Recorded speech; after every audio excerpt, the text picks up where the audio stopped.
विजेते वेगळं काहीच करत नाहीत, पण ते जे करतात ती पद्धत मात्र कायम वेगळी असते. शिवखरांचं हे वाक्य ज्यांना तंतोतंत लागू होतं त्या आहेत इंजिनियर श्वेता कुऱ्हाडे मॅडम. सध्या त्या लातूरला सहाय्यक कार्यकारी अभियंता इरिगेशन डिपार्टमेंटला म्हणून कार्यरत आहेत. सलग 3 वेळेस म्हणजे 2012 आणि 2013मध्ये ज्या PWD, टाउन प्लॅनिंग आणि इरिगेशन डिपार्टमेंटला MPSCच्या टेक्निकल MPSCच्या माध्यमातून ज्या सिलेक्ट होत गेल्या. खरं पाहायला गेलं तर सहाय्यक अभियंता ते सहाय्यक कार्यकारी अभियंता या पदापर्यंत त्यांची गरुड झेप राहिलेली आहे. त्यांच्याकडनं आजच्या नवीन याच्यामध्ये ज्यांना MPSC द्यायची आहे त्यांच्यासाठी एक मार्गदर्शक मुलाखत आपण या माध्यमातून आत्ता घेणार आहोत. मॅम, तुमचं स्वागत आहे. नमस्ते, धन्यवाद. सुरुवात करतो मुलाखतीची.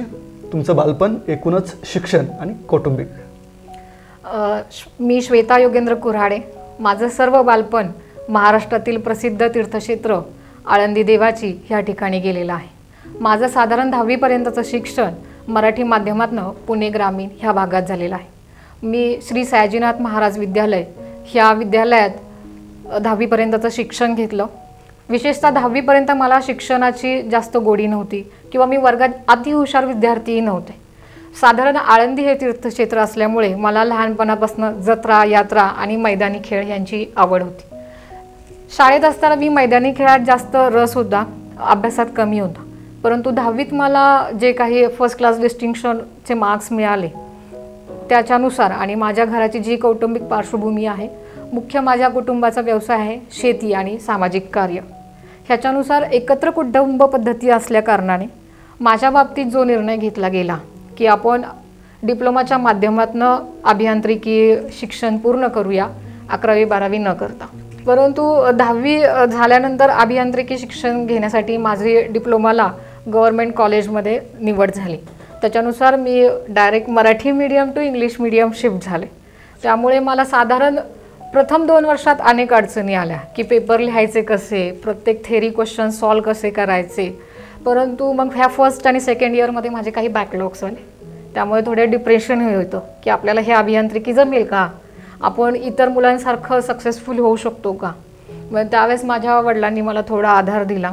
मग मी माझ्यात जे काही कमतरता होत्या की बाबा आपल्याला स्ट्रक्चरचे काही विषय जमत नाही किंवा आपले न्यूमेरिकल चुकतात आहे, ह्याच्यावर मी थोडं फोकस केलं आणि अभियांत्रिकीमध्ये म्हणजे डिप्लोमा शिक्षणात डिप्लोमा प्रोजेक्ट आणि साईट व्हिजिटवर जास्त फोकस केला आणि त्याच्यात आवड निर्माण झाल्यानंतर मी डिप्लोमा 80 गुणांनी पास झाले.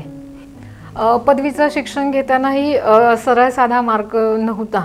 म्हणजे जसं मी पूर्वीच सांगितलं होतं की मी अतिहुशार विद्यार्थी नव्हते आणि पुण्यातल्या खूप भारी कॉलेजमध्ये MITमध्ये माझं ॲडमिशन झालं.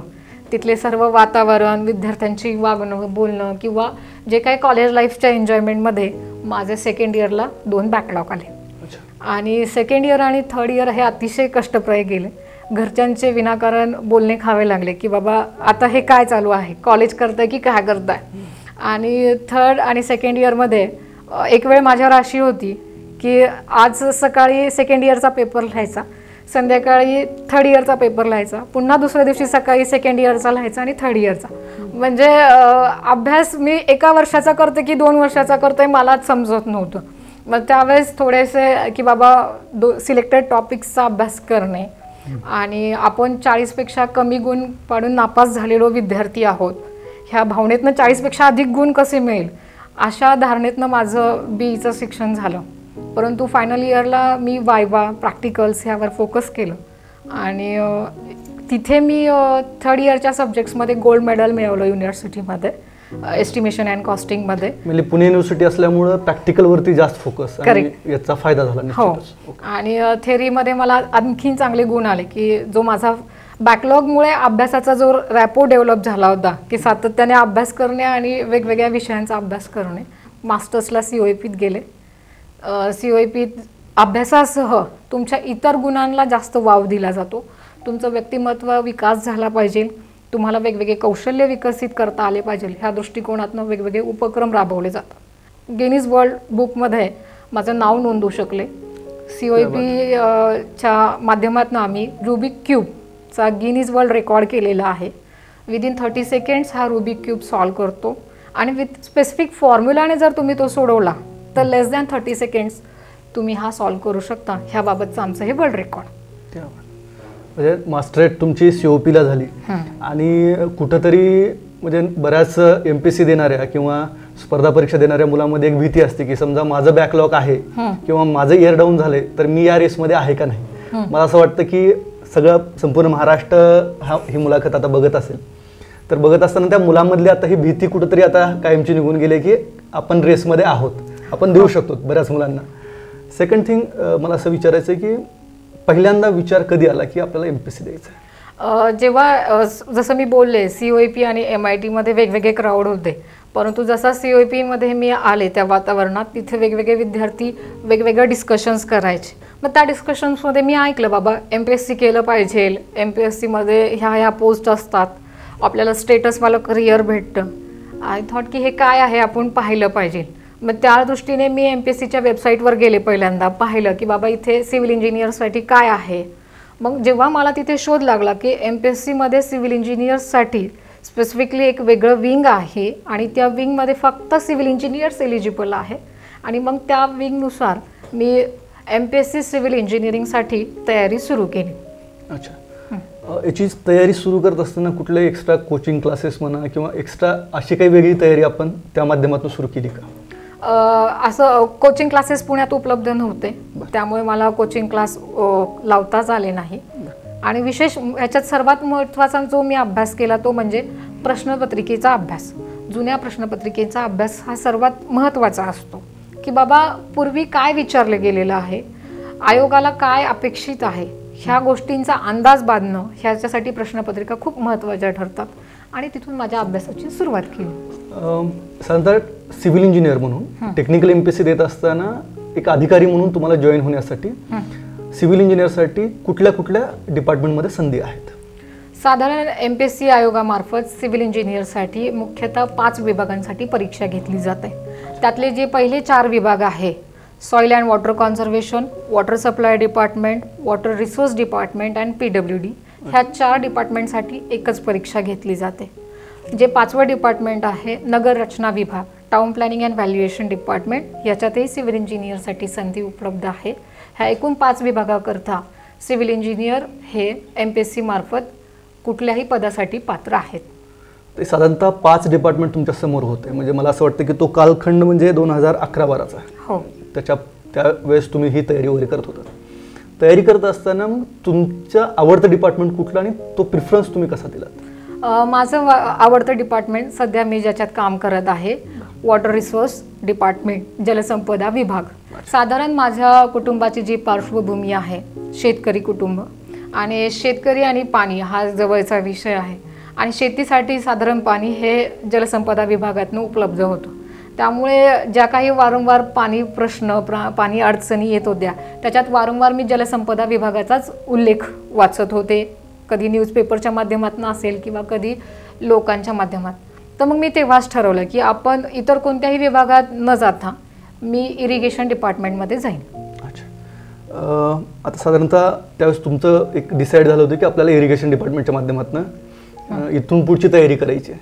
तर इरिगेशन डिपार्टमेंटच्या टेक्निकल MPSCची तयारी करत असताना कुठले महत्त्वाचे विषय सिव्हिल इंजिनिअरिंगचे त्याचा जास्त आणि चांगला अभ्यास करणं आवश्यक आहे? साधारण इरिगेशनसाठी हायड्रोलॉजी, वॉटर रिसोर्स आणि हायड्रोलॉजी 1 आणि हायड्रोलॉजी 2 आणि लिफ्ट इरिगेशन ह्या विषयांचा अभ्यास करणं साधारण जास्त महत्त्वाचं आहे. जिओ टेक्निकल विषय हा एक महत्त्वाचा आहे.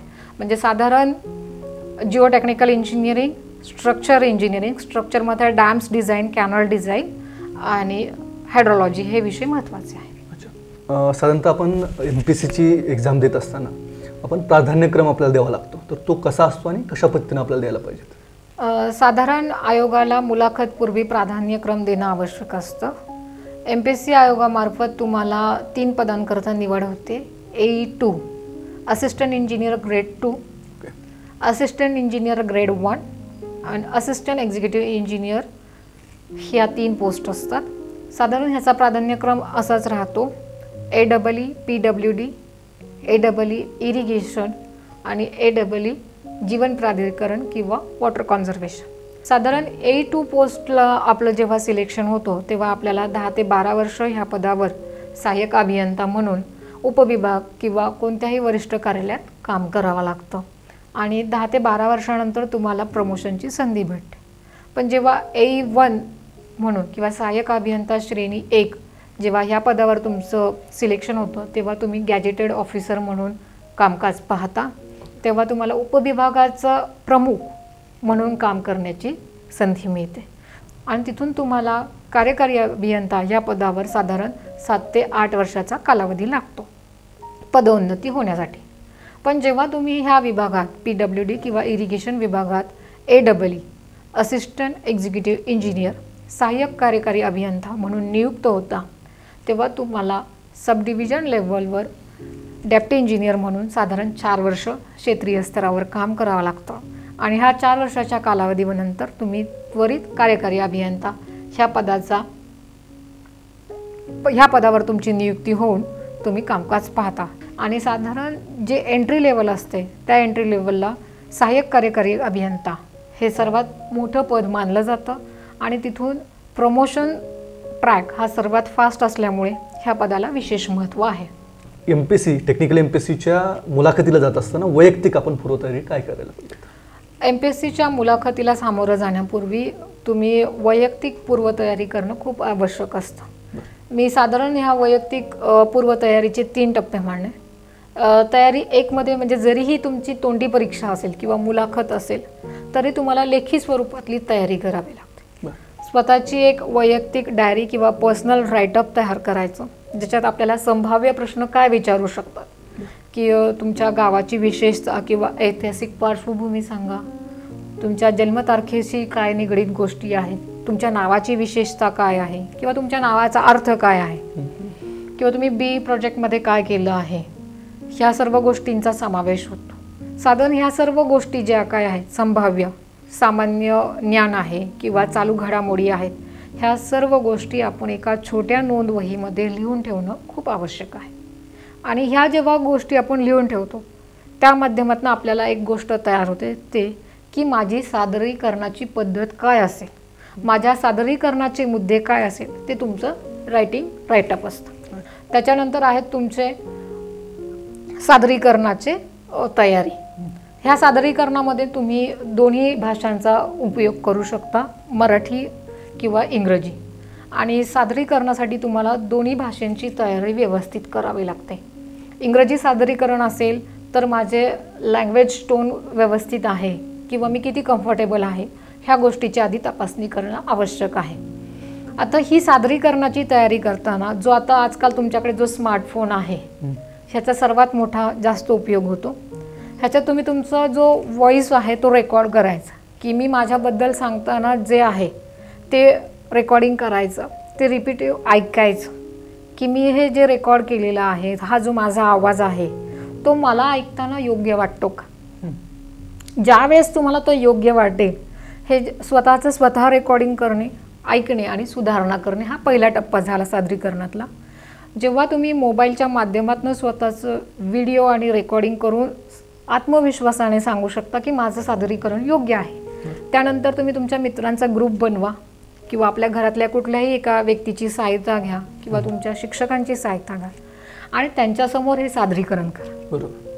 हे सादरीकरण जेव्हा तुम्ही करसाल त्यावेळेस तुमची मॉक इंटरव्ह्यूची तयारी होते आणि त्यांचं जे आपला मित्र किंवा आपले घरचे पालक असतील किंवा गुरुजन असतील त्यांच्याकडे एक सॅम्पल क्वेश्चनरी द्या की मला हे प्रश्न विचार आणि मग त्यावेळेस ती समोरची व्यक्ती तुमची तपासणी सुरू करते की तुमची बॉडी लँग्वेज कशी आहे, तुम्ही बोलताना घाई करताय का, तुम्हाला भीती वाटते का किंवा तुम्ही चेहऱ्यावर नेहमी टेन्शन ठेवूनच प्रश्नाचं उत्तर देता. ह्या गोष्टी तिथे आपल्याला साधारण आढळून येतात आणि मग एक व्यवस्थित स्मित हास्य ठेवून एक छान मुलाखत देणे हा तिथे आपला एक सराव होतो. आणि तिसरा की शेवटचा जो टप्पा आहे तो की मुलाखत देताना तुमचा फिटनेस खूप महत्त्वाचा असतो, मेंटल अँड फिजिकल. तर तुमचा मेंटल फिटनेस ठेवण्यासाठी आणि फिजिकल रोज किमान चांगला आहार घ्या, 20 मिनटं चाला आणि 5 मिनटं योगा करा, मेडिटेशन. ह्याने काय होणार आहे, मेडिटेशनच्या दरम्यान तुम्ही स्वतःचा रिव्ह्यू खूप शांतपणे आणि व्यवस्थित सिस्टमॅटिक करता आणि त्याच्यात तुमच्यात सुधारणा होते. आणि त्यावेळेस तुमचं माइंड स्टॅबिलिटी वाढते, मेंटल स्टॅबिलिटी वाढते आणि तुम्ही कुठल्याही प्रेशरला सस्टेन होण्यापूर्वी तुमचा माइंड शार्पनेस खूप हाय लेवलला गेला.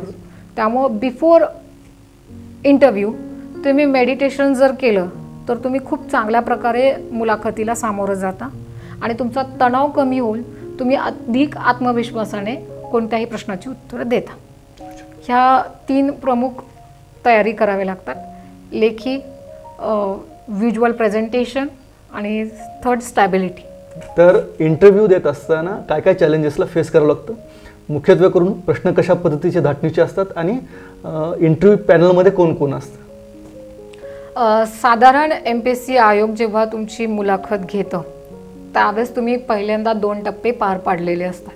त्याच्यामुळे तुमच्या नॉलेज चॅलेंज आणि नॉलेज टेस्टिंगचा पार्ट हा part 1 prelim exam, part 2 mains एक्झाममध्ये ऑलरेडी आयोगाने तपासणी केलेली असते. तर मुलाखत बेसिकली काय आहे जे MPSC आयोग घेतं?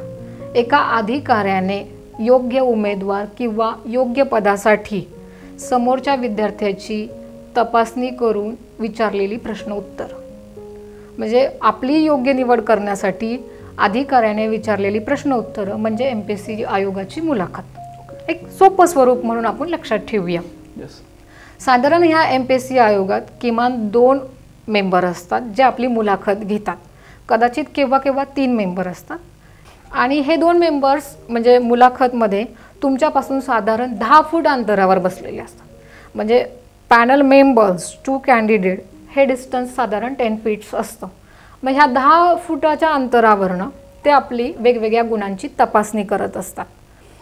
तर ह्या मुलाखतीच्या माध्यमातून जे तुमच्यासमोर 2 मेंबर्स असतात ते तुमचा आत्मविश्वास, तुमची पर्सनॅलिटी कशी आहे, तुमची एखादा प्रश्न समजून घेण्याची कला कशी आहे हे तपासतात.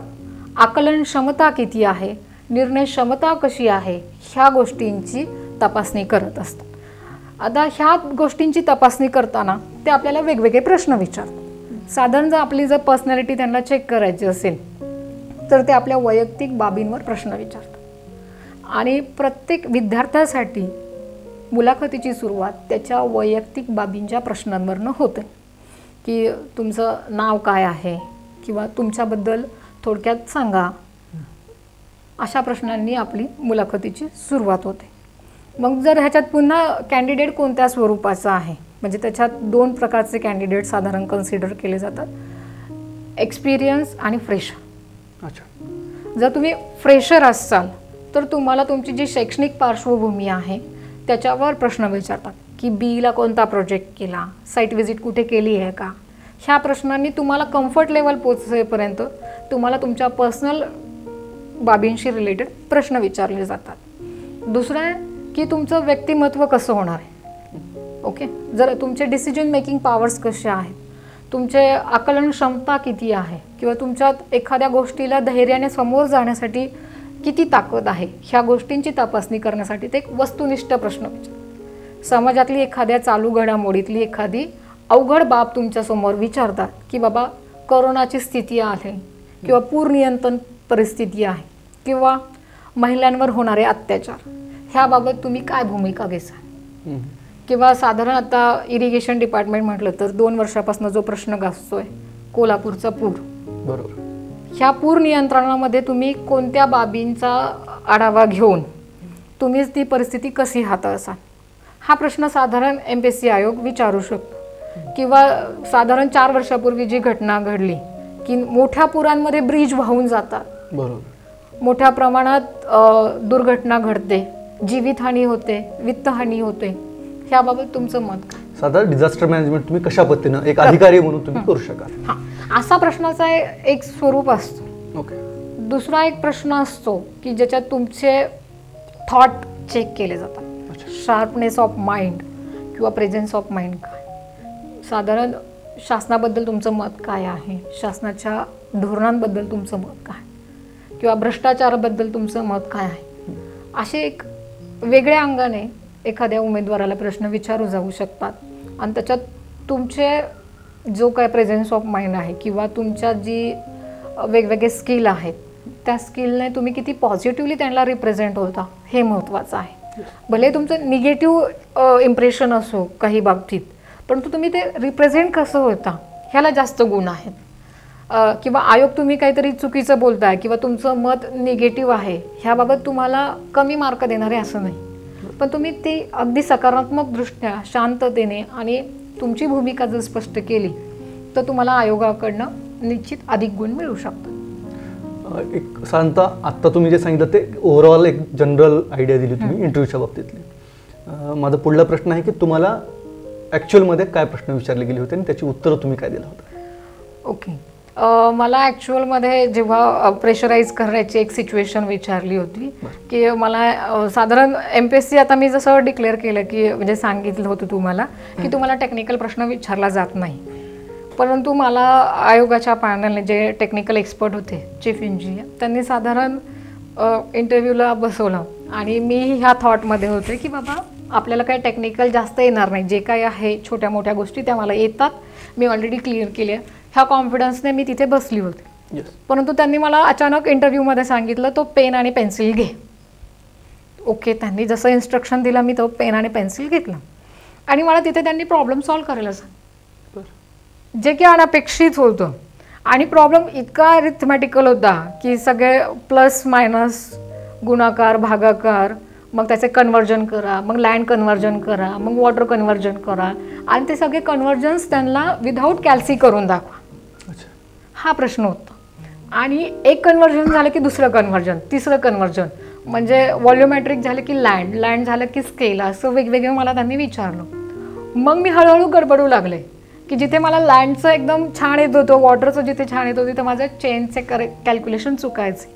मग दुसरा हा कदाचित कोणाकडे नसेल हे कॅल्क्युलेशन त्यांना मी समोर दाखवायचे की सर हे माझं कॅल्क्युलेशन आहे, मल्टिप्लिकेशन आहे. मग त्यावेळेस ते मला जोरजोराने ओरडायचे की तुला साधं मल्टिप्लिकेशन येत नाही का, तू कशी इंजिनियर होणार. प्रेशराईज करायचा प्रयत्न केला आणि तिथे मला साधारण भीती वाटायला लागली की हे माझ्यासोबत काय घडतं. आणि मग तो एक प्रश्न झाला. मग मी त्याला खूप शांततेने आणि हे केलं की ओके सर माझं चुकलंय, मी पुन्हा रिपीट कॅल्क्युलेशन करते. असा माझा साधारण 10 ते 15 मिनिटाचा टास्क केला, पण त्याच्यात मी गडबडले नाही किंवा मी त्यांना घाबरून असं काहीतरी नाही मी आता हे चुकतंय किंवा माझ्याकडनं हे आउट ऑफ ट्रॅक आपण गेला नाही. हां, त्यांनी ज्या सांगितल्या त्या इन्स्ट्रक्शन मी प्रॉपर फॉलो करत गेले. मला बिंग लेडी ऑफिसर हा विचारण्यात आला की तू साईटवर काम करशील का. मी म्हणलं हो नक्कीच. तर ते म्हणले का. तर म्हणलं मी थोडी एकटी काम असणार आहे, माझ्यासोबत संपूर्ण यंत्रणा असणार आहे आणि मी त्या यंत्रणेसोबत काम करत असणार आहे, त्यामुळे मला एकट्या महिला अधिकाऱ्याला काम करण्याची बिलकुल भीती वाटणार नाही आणि मी निर्भयपणे साईटवर काम करेन. मग त्याला पुन्हा एक आर्ग्यू करणारा प्रश्न आला की तू गडचिरोलीला काम करणार का.